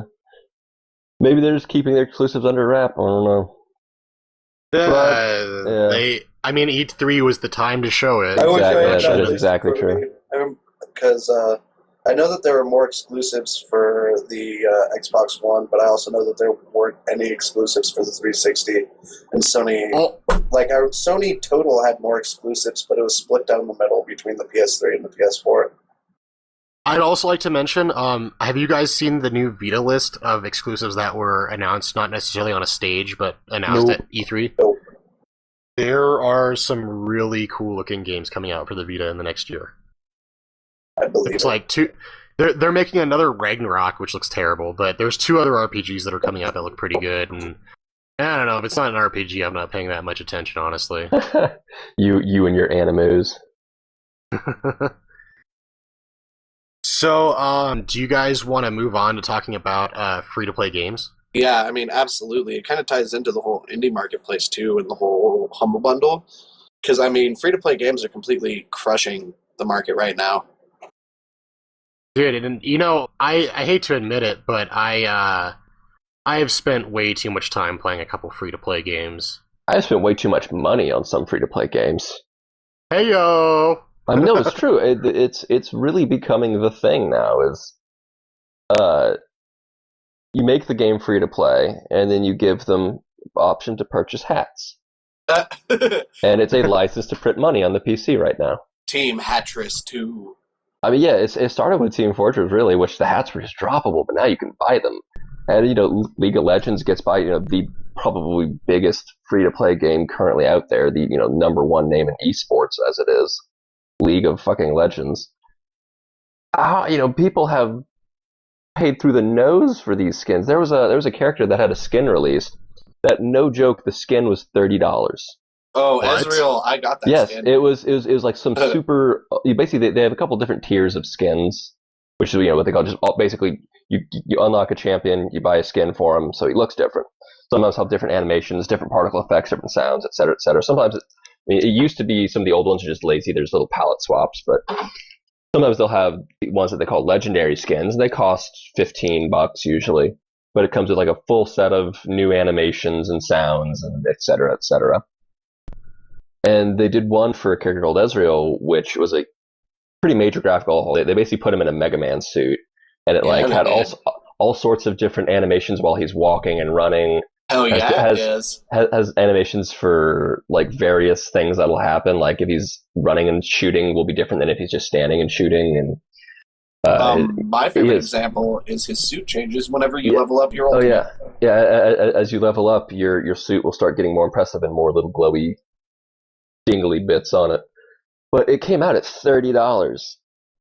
I mean, people were like, "Holy crap, that is crazy expensive!" But they're like, Well, you know, I mean, that's like 3 Xbox Live Arcade games. Okay. That's fucking crazy expensive for a a lot of skin. people bought the skin.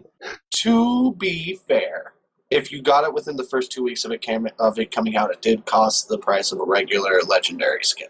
That's when I got it. So what is the pricing plan on skins for League of Legends? League of Legends, they actually recently changed it, so I can't tell you specifically. They've been changing it. Most of them are, I believe, $5. Yeah, the most of them are $5, and then the more expensive ones are 10. Legendaries are 10 to 15. Yeah, 10 to 15, depending on how much work they put into them. Well, and also then, depending on what platform you buy it through. You generally get a better return on credit card than you do on buying prepaid cards. Oh yeah, that's true. They still kind of do like the Microsoft point system where they have their own points that you buy with money, then you use those points to buy. Yeah, what are they, like Rage Points? Is that the Riot Points? Because Riot Points. The name of the company is called Riot. So yeah, as you can tell, I'm a pretty big League of Legends noob. Yeah, but anyway, yeah. So I mean, yeah, that's right. Donovan is right. When the skin first came out, for like the first week or something like that, it was offered at a lower cost. Well, that's why everyone bought it, because it's like, well, this is going to be $30 for the rest of your life, so you better buy it at fucking 10 right now. A lot of people bought it at 32, and a lot of people just don't give a shit. I've seen some people, like a lot of people who stream League of Legends, they'll have what's called Smurf accounts. Basically, you know, they'll make new accounts to play at lower levels for whatever reason, and they'll buy skins on their Smurf accounts along with having these skins on their main accounts. So, and they just abandon these accounts? No, they'll just play on them every now and again. Some people get banned a lot too, so that's another reason they use Smurfs. Some people have pretty poor sportsmanship. So you're buying DLC and you're getting banned from these accounts, so you never see that DLC again. Man, it seems like Riot has the ultimate platform for robbing gamers. Yeah, well, a lot of the time it's time bans and also the whole banning system. Basically. Yeah, the whole time ban and warning system is all handled by the community. Yeah, so you have to be a real shitheel to get banned. Out of the 50 people I know who play League of Legends, I only know one person who's been banned. Admittingly, he's been banned like 4 or 5 times. But what's he do? Just join a game and go AFK? No, he's not that bad, and he's gotten better too. For the a lot of it's just raging, yelling at people, cursing people out. The community is really consistent. Toxic. It's being consistent with that behavior. Basically, if you get reported, there's a report function, and enough people report you for pretty much the same thing, your case will go up for review, and it'll basically flag Riot employees to look at you. And if they look back and see this like long history of like 40 out of the 60 games you've played, you've been a complete shitheel and gotten reported for, they're like, yeah, this guy need take a break there, buddy. Just constant homophobic and racist. Oh yeah, well, it's pretty bad. Like the League of Legends community is notoriously toxic. Oh yeah. And I mean, it's bad. It really is bad. It's MOBAs in general. I mean, it all. How does it compare to the Call of Duty community? It all started with pretty bad. Worse than Call of Duty, not Counter-Strike, but pretty close. Yeah, it's bad. I mean, it all started with the original Dota. People just got this huge elitism about it. Yeah, MOBAs are just super competitive. It's just I guess it's really just because of the learning curve involved. If like you've never played one before, they're kind of hard to pick up and just go. Because the mechanics aren't all transparent. Especially if you're coming from a console, like none of those mechanics are like make any sense at all. Yeah, like oh man, it's rough. Wait, my opponent's right in front of me, and I'm not supposed to attack him. What the fuck's that about? Yeah, I thought this was a PvP game, but it's. And then you get this huge gap between skill levels, basically at that level, and then people get really, really mad, and like with any squad-based PvP game, it's never your fault.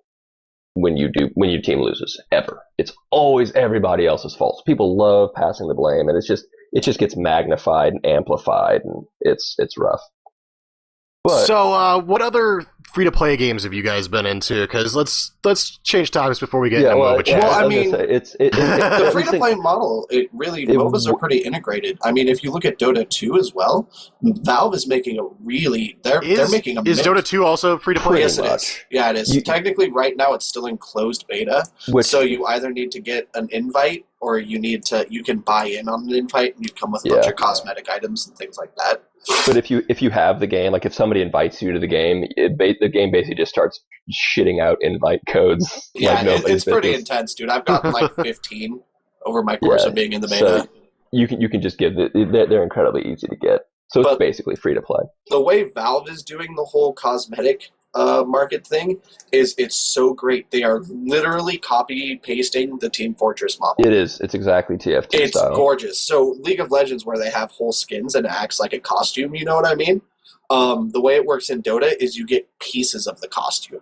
As you play games, there's like a % chance for items to drop, like any item in the store, as well as chests, which you can buy keys for and unlock for a random item.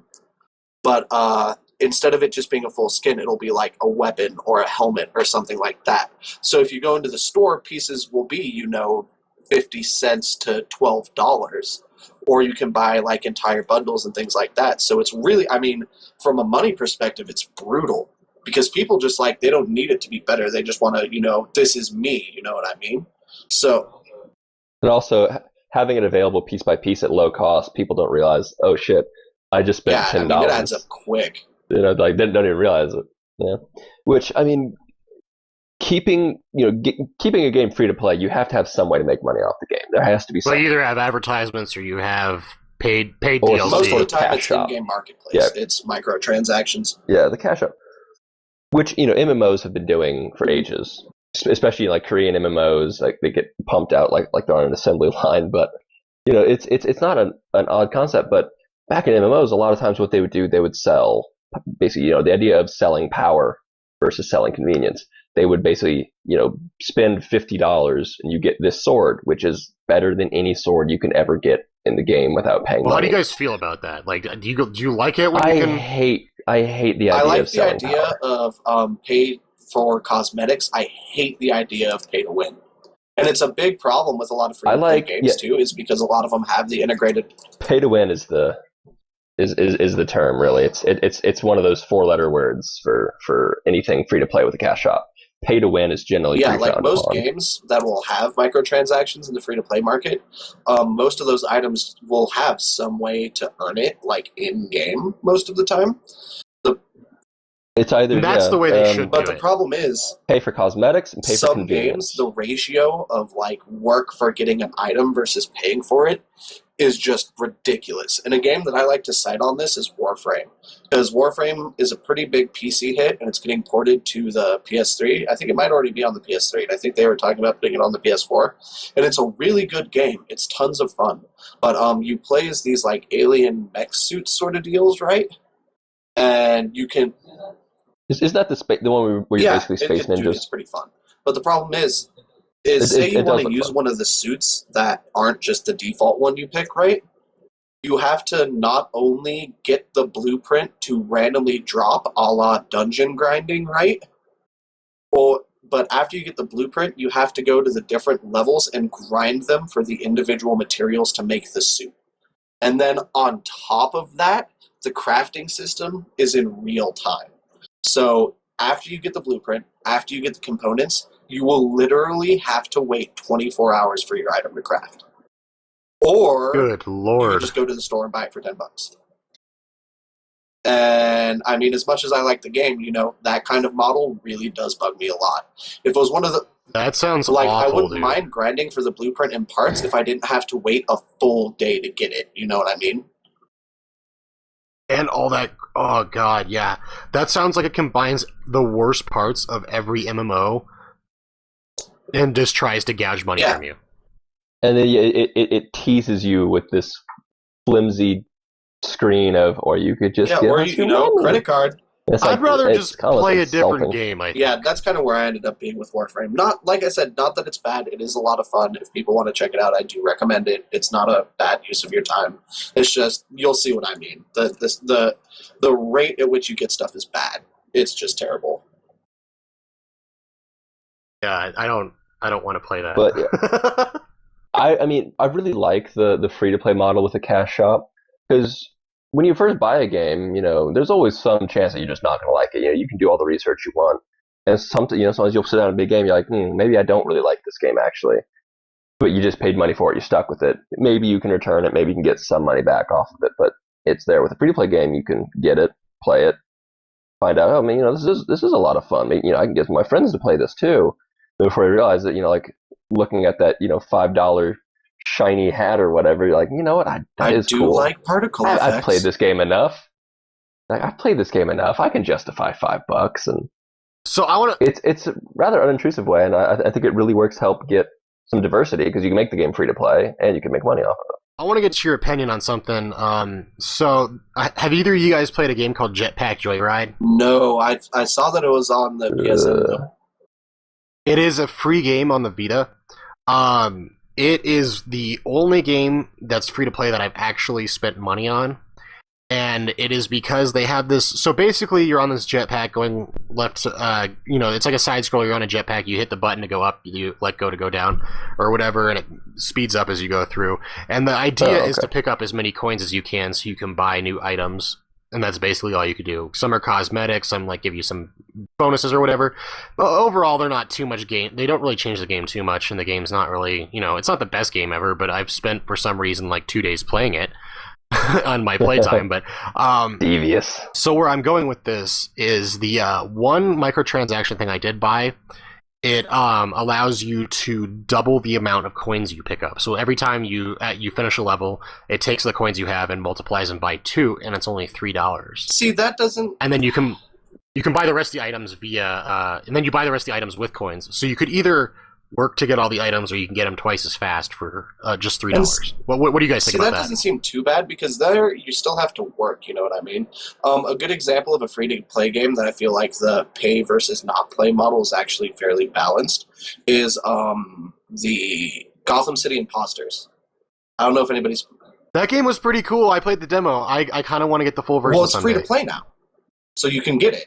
What? Is that PC only, or is that including, I believe it's including 362. I can't speak for it specifically since I play the PC version, but I mean, it's... You know what I'm downloading after this? It's really not hard to unlock stuff, at all. In the least. And, in-game, there are constantly, items dropping, and you earn stuff.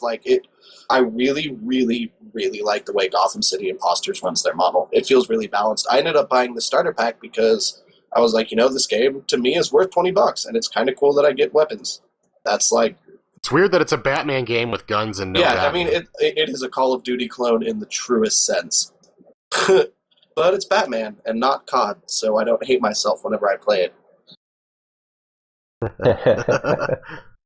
kind of like that system as well, because it's a reasonable price.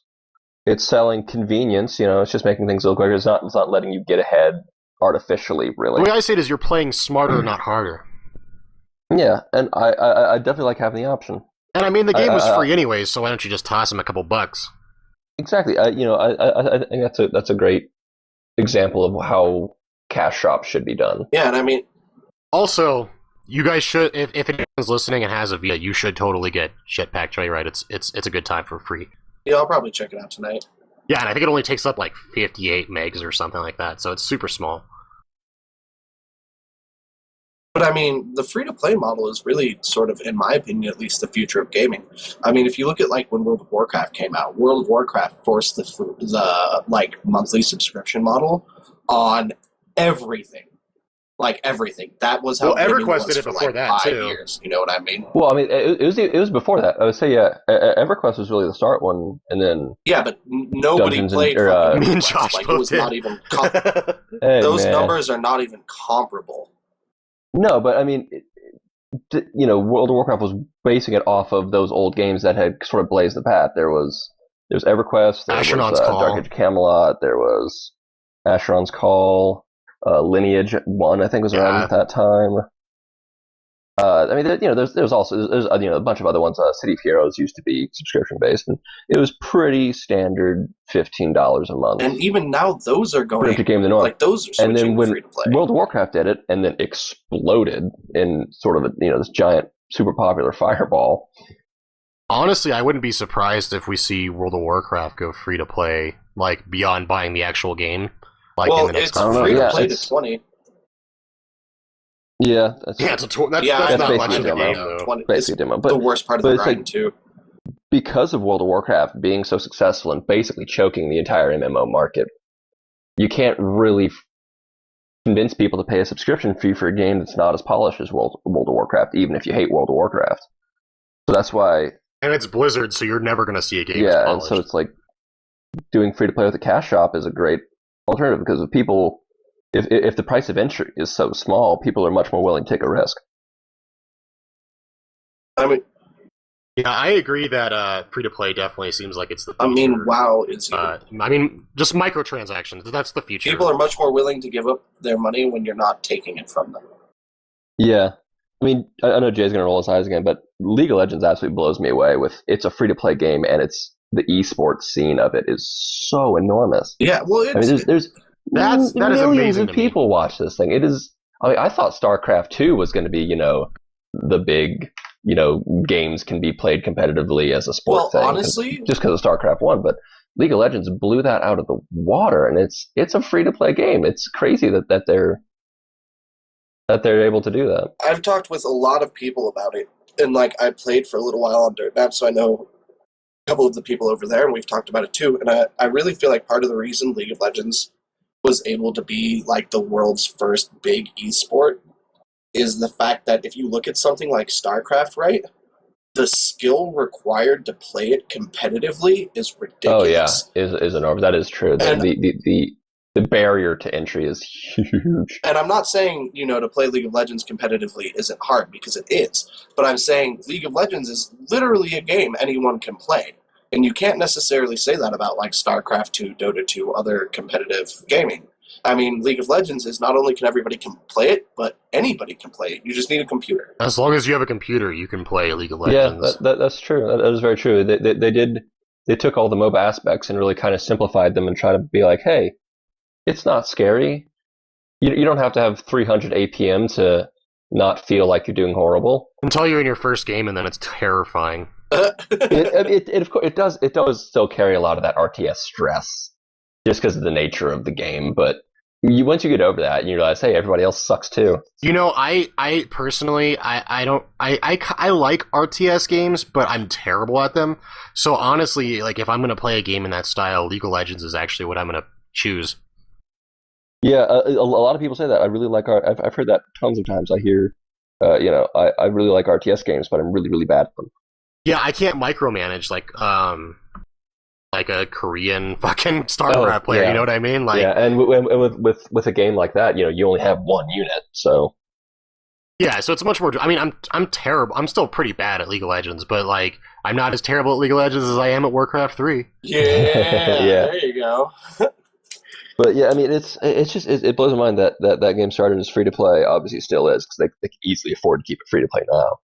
And they came up with the perfect model. I'm sure they're rolling in popularity the way it did. Especially now that you can gift people too, so people can spend money on other people as well. Oh yeah, you can buy skins and other stuff for people. Yeah, 80% of my Christmas list was just buying skins for people.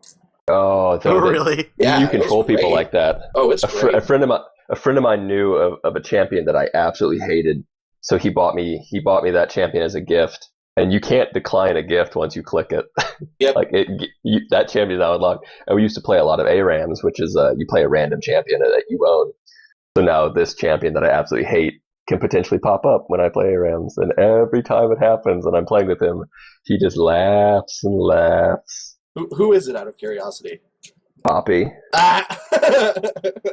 Makes sense, dude. Nobody likes Poppy. Which is funny because whenever I play an ARAM, I usually beat the shit out of the enemy team. Oh, I'm not surprised, dude. Crushing Blow is absolutely ridiculous. So is her ultimate. Like, I just hate her so much. yeah, dude, Though. I don't blame you. Little blue chick with pigtails and armor. You're like, the hell? Uh, Smurfette hit a box of donuts and then fucking an armorer's. What the hell is this? Like, had a fucking truck run into her face. yeah, dude. I hate that champion. She went the way of Rosie O'Donnell in Spanish news, dude. It's crazy how many champions exist in League of Legends too. I always thought Well, there's so many. They're pumping them out at a rate about at one every like 3 weeks now. Well, there's more in Dota too. That's the other thing you have to consider. That is Damn. true. Like And, most MOBAs have around 100 heroes. I think League of Legends is at like 116, something like that. When's that DC Universe one coming out? How many are they Oh, going to have? Infinite Crisis. Infinite Crisis right now, I'm not actually in the beta, but I think their roster's at like 9 people, 12 people, something like that. Ugh. But Yeah. Swamp Thing? it should be more. I don't think Swamp Thing's in it. Like a good MOBA I like to cite is Smite. And Smite is actually a third-person MOBA, so it plays like an action game. All of your spells are skill shot based. That game's quite interesting. Yeah, the beta for it's great, but they've already got a pretty good champion list. It's somewhere in like the 2030 region. So, I mean, a lot of the MOBAs that are coming out, they're putting in a lot of work too, because once again, the free-to-play market is just so lucrative.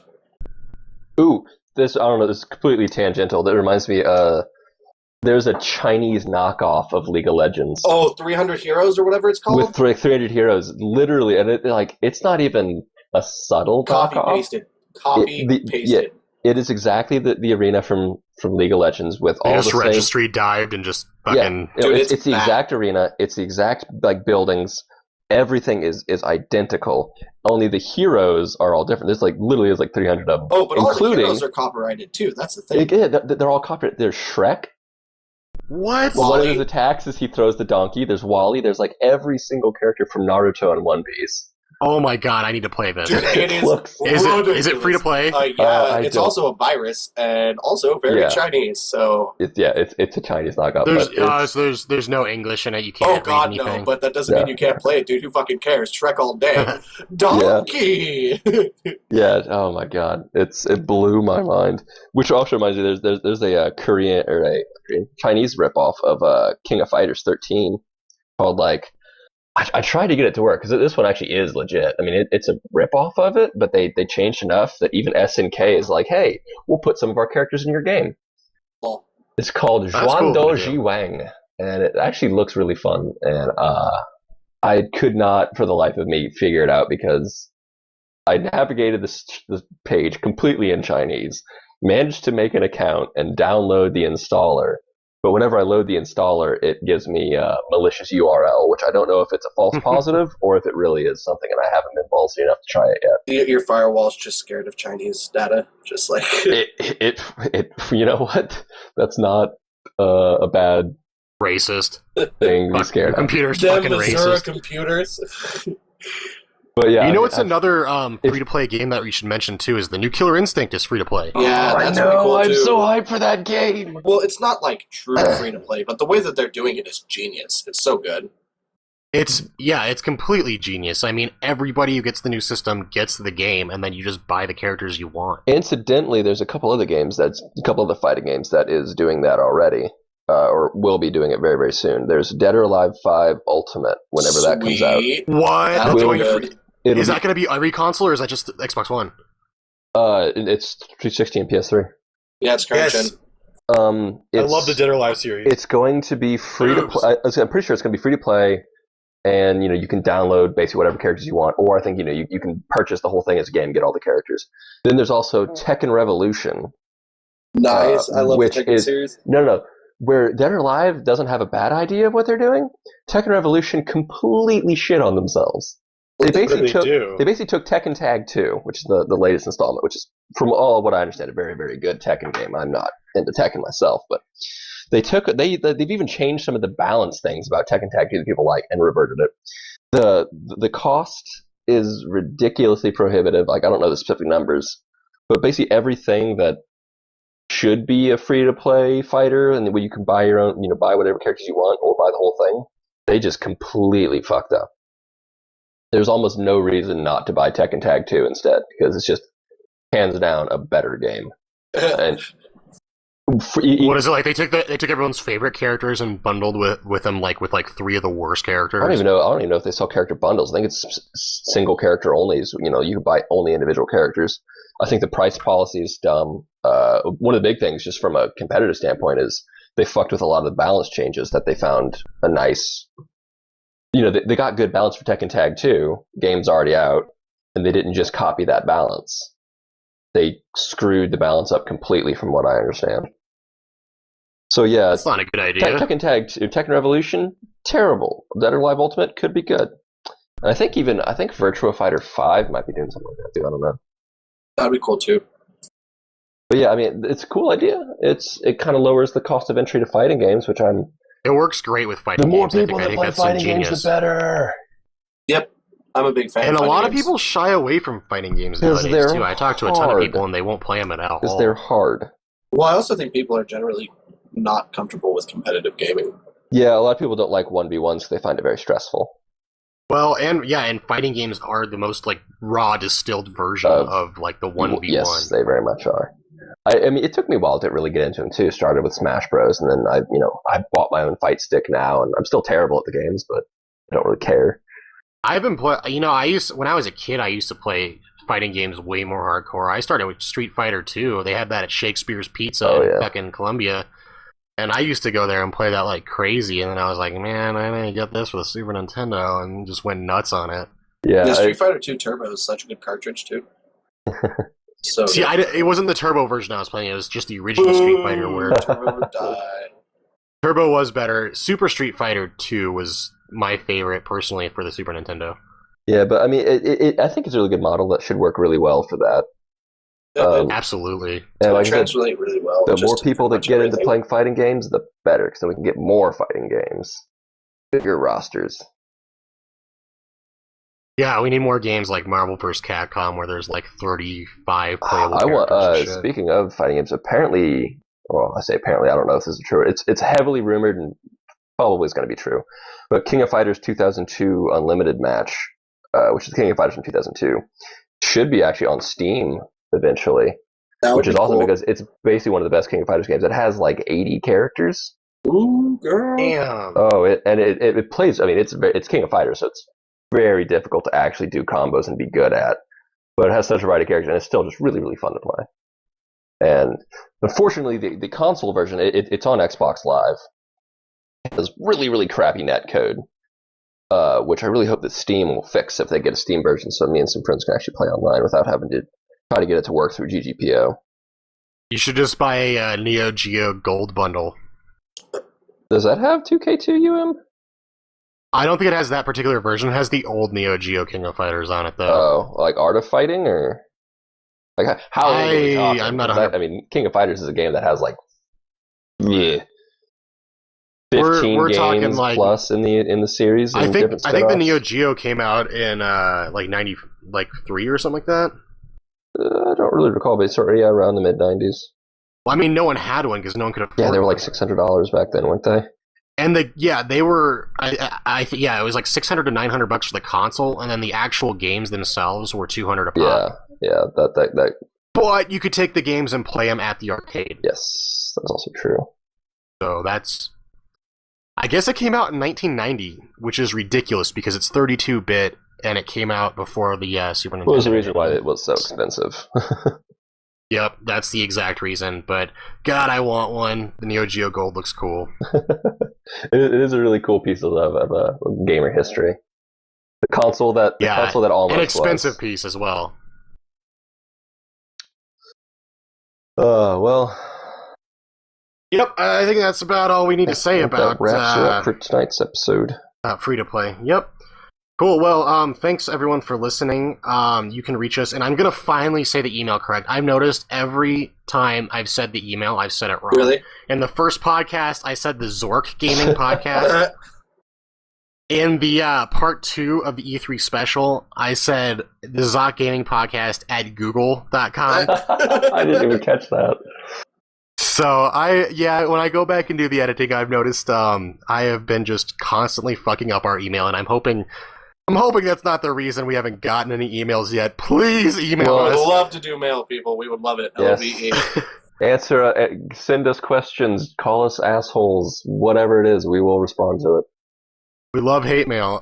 And that email address, and this is finally the correct email address said for the first time, is you can email us at the He's nervous at now. the Zock Gaming Podcast at gmail.com. There we go. And that's the actual email address. You've earned an achievement saying our goddamn name right. Yeah, not the Zork, not at google.com.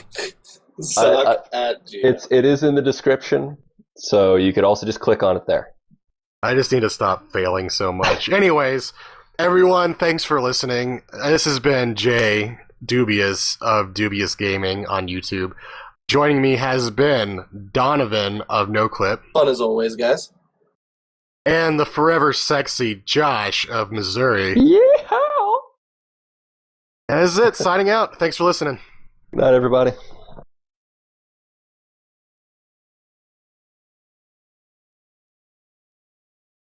Howdy. Fucking